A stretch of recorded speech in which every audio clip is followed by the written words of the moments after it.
Goddag. I dag skal vi lære, hvordan man laver en AK74U og dualmag. Det første, du skal bruge, er 3 af de her lange nogle, 3 af de her korte nogle, 3 elastikker, 3 magasiner på 5 i hver. Sådan en her, sådan en her og sådan en her. Det første, du skal gøre, er at tage en lang en, så sæt den lille her, uden på den der. Det er det forholdsvis nemt at huske. Skal du sætte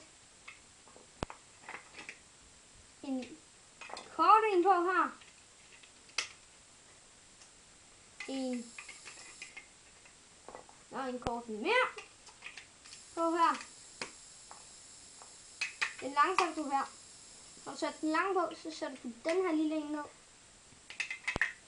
Den her op på. Herude ved den sidste sætter du den ved den første takt deroppe af. Så sætter du den sidste her. Ja.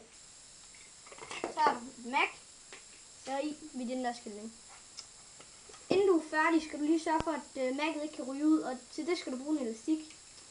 Du tager simpelthen elastikken hele vejen ind på midten af den her, og bagefter trækker du den ned rundt om magget.